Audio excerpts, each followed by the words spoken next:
may not be aware of this, but in the last few days after the eclipse, there have been a lot of people on social media referring to your observation that food becomes unfit for consumption during eclipse.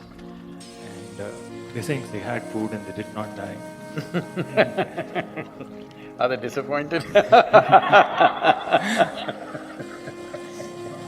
So they're even calling you superstitious and unscientific. So just wanted to hear your thoughts on that. Let's understand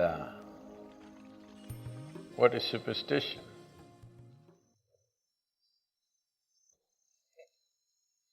Superstition is without any perception or knowledge about a certain subject, you make conclusions. That's superstition. Now,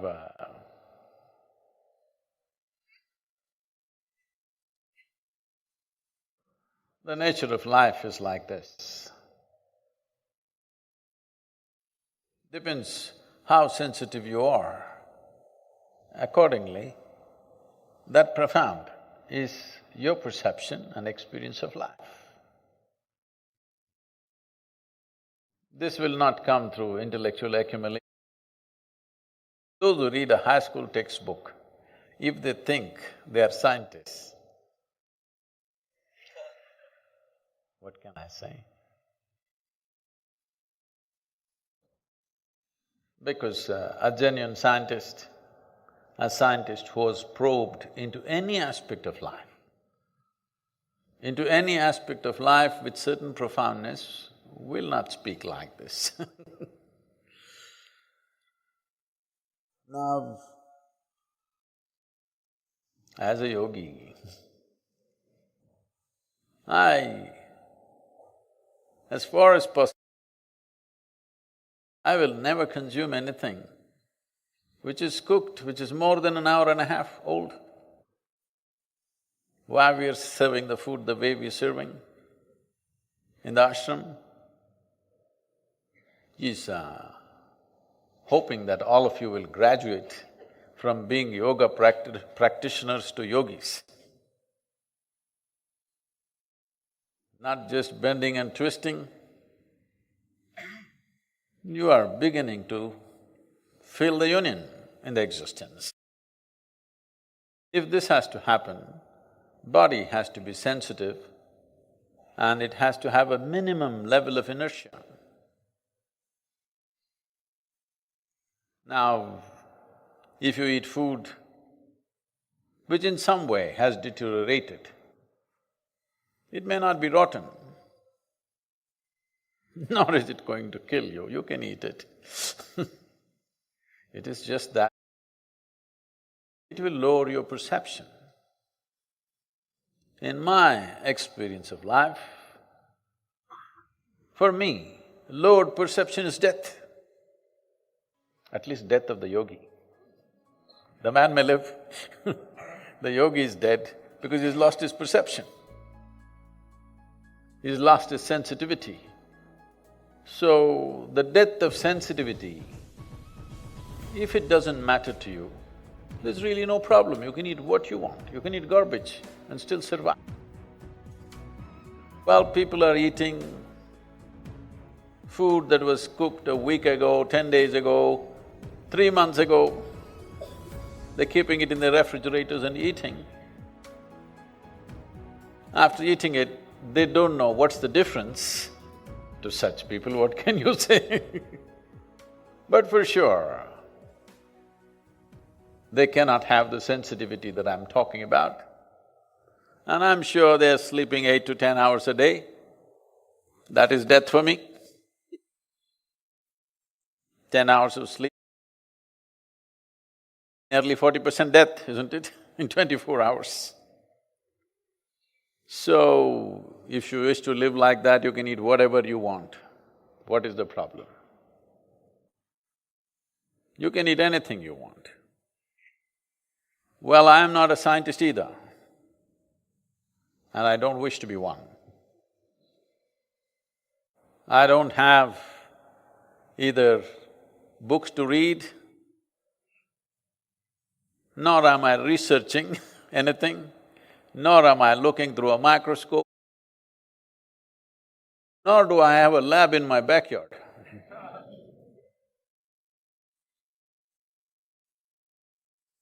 I just pay attention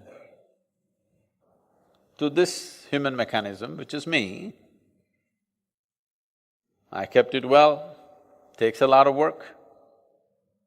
Takes a lot of work to keep this well. Doesn't just come. So I keep it in a certain way, and at anything that happens in nature, I observe what's happening with me, and I'm speaking that. I'm also observing the life around me for confirmation. Every insect, worm, bird, animal, tree is saying the same thing. Well, if you are going to discover this after many years and a few $1 billion of research, it's up to you. Well, I want to tell you, till recently, these so-called scientists, the real science is different. A scientist who's looked at something with profoundness will not speak this way. These are probably internet scientists, you know. They know every science, not just one. Everything they know because they are on the internet. So such people were saying, I'm saying something so simple. They were advocating that alcohol, tobacco, red meat are the best things for your life, till recently. Now suddenly they've all become activists against that. Because somewhere somebody said after $1 billion research, we've been saying it forever. What is a recent discovery for you has been an eternal wisdom for us. I'll tell you, I was in conversation with a doctor in United States of Indian origin. He was telling me that he is the first one in Western medicine to identify that the heart not only pumps blood, but it also sucks the blood back. The ventricles pump it out, the atrium sucks it back. He is the first one who wrote the papers. He sent me his videos, his TED talk, his scientific papers. I looked through it and I couldn't believe it, that till recently, till a few years ago, nobody in the medical science knew that heart sucks back the venous blood. Well, in the yogic system, the focus is on the atrium, which sucks back the blood. The Ayurveda speaks about it, Charaka Samhita speaks about it.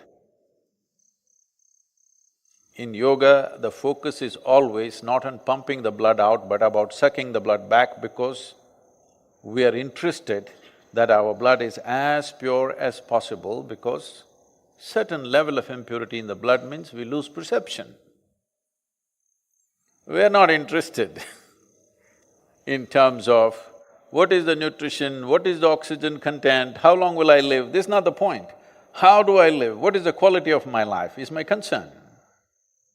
How profound is my perception is always my concern.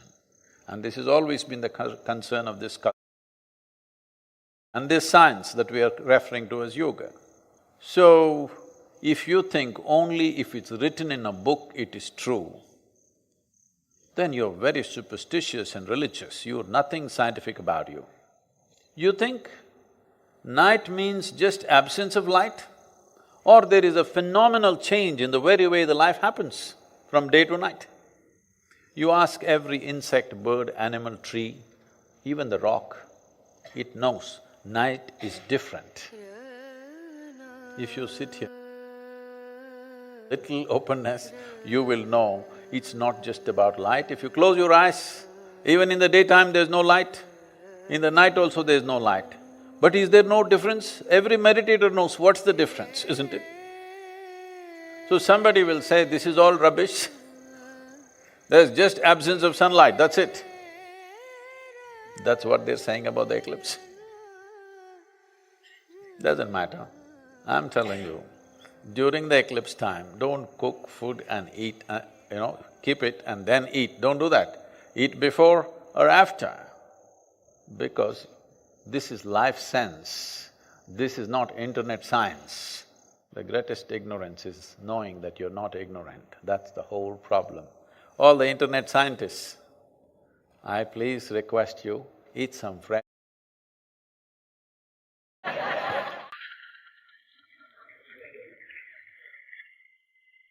Keep yourself healthy, well, perceptive, not to me, to life. Eat during the eclipse if you wish. You won't die. Inertia will build up. If you don't mind the inertia, anyway you're drinking alcohol, smoking cigarettes, doing things, maybe it won't make any difference for you. Possibly it doesn't.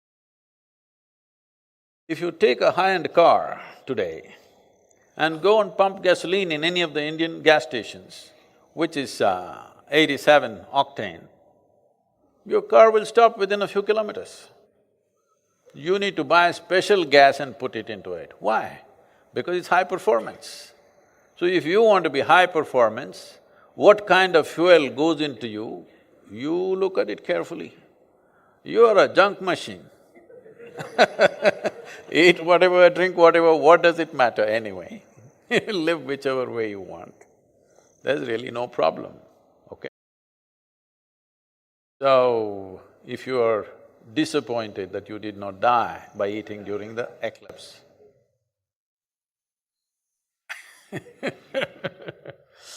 I'm sorry, you're superstitious, and the nature of life here is such that the earth, the sun and the moon have significant impact on this life. If you are conscious of its ways, you can ride this and make your life effortless and easy. If you're not conscious, these same cycles could crush you and everything you will struggle with. And you will suffer enormous prejudice within you, because prejudice and resentment will make you suffer more than physical disease or pain or injury. Please don't stay there. Try some fresh fruits and vegetables. It could help. Whatever next eclipse comes, one eclipse you eat old food, another eclipse you eat fresh food. Experiment and see.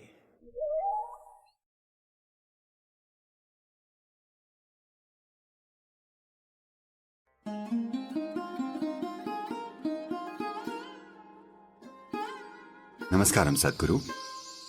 I have read about the significance of the magnetic equator and how mystical spaces like the Chidambaram Nataraja temple was established on that line in ancient times. Why is the magnetic equator important for seekers? When we say the magnetic equator, what we're talking about is a sort of zero influence of the North Pole and the South. Magnetic equator means neither the pull of the North nor the South has much influence on you. You're in a kind of a place where it's kind of zero. So this allows, when you're at the magnetic equator, it allows your energies to take it upward. It becomes much easier because nothing is being skewed. If you're in the northern pole, the northern pole is there in a certain way, so your system is always trying to adjust to that. It's like if you're driving your car, little alignment problems in the wheels, it's constantly pulling, but you can manage, you know. No car, except maybe like Formula One racing things on the track, except them, no car is really perfectly aligned. All of them are pulling either right or left. But it may be very mild that you don't mind, most people never notice it, first of all. If you take your hands off and drive, it won't go straight. It'll go straight for some time and then it'll go, but then there's also no perfect road. There is no such thing as a perfect plain road, so the road also may be acting, but whichever way, it's not impossible, but near impossible to align four wheels perfect. Such a thing doesn't happen in a normal commercial car, it's not possible. Racing cars, they're trying to get it there because the speeds that they're touching is so high, if the alignment is not there, that little minor alignment problem can take away a few seconds of the corners for a race driver. So they're working on getting perfect, absolutely perfect alignment. I don't know even if they achieve an absolutely perfect alignment, but near perfect alignment they manage. So when you're at magnetic equator, you are at near perfect alignment magnetically. That means there is no pull to the south, no pull to the north. That means your energies are free to move upward, and also because of the centrifugal force, it moves upward. That means life is dancing at its best. So, Nataraja is established there to show life is at its peak here. If you're here and you do the right things, your life is at its peak dance performance. When we say dance, we are always thinking of… I don't know what you think. I don't know, you're the rock and roll type or the hip-hop type or the ballroom kind or the Bharatanatyam kind. We don't know what kind you are, because when we say dance, for different people means different things. So, essentially, dance means effervescence. Doing stylishly, doing this and that is not dance, that's a show-off. Dance means effervescence, life is at its best. So, today, physicists in the world are trying to describe the play of subatomic particles as a dance of particles. And you know, the Nataraja statue has been established in front of CERN.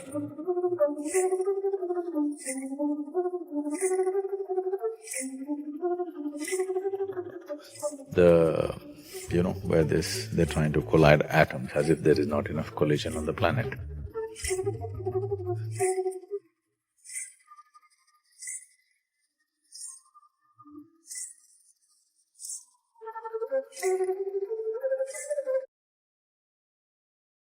So, that is indicative of the dance of subatomic particles which makes the whole existence happen the way it is. So, because it's zero magnetism, there is no pull or push from either side, and because of the centrifugal force that is working at that latitude, at the highest possible… in almost nearly vertical movement, life is at its peak. And if you're doing the right things with your life is highly effervescent. From this comes the word samskriti, which means to be equanimous, equanimity. The magnetic equator is indicating the equanimity, and to be exuberant. So, at the highest level of exuberance and the best possible equanimity, the alignment is great, speed is good, that's a winner. So, that's why one dimension of Shiva in the Chidambara temple is shunya or emptiness. People are talking about it as Akash, it is for one of the elements. That dimension is also there because it's the nearest thing that people know in physical experience of life to stillness is Akash. All the other elements are in a certain state of dynamism. Akash seems to be still, it is not entirely still, but it seems to be still. Among the elements, this is the most still and silent element. So there is worship of Akash, and there is a process which is emptiness, or shunya. Shunya means beyond physical nature, and there is a dance, all three in one temple to indicate that this is what it is prepared for, that space. And they chose the right kind of geographical location to make this happen.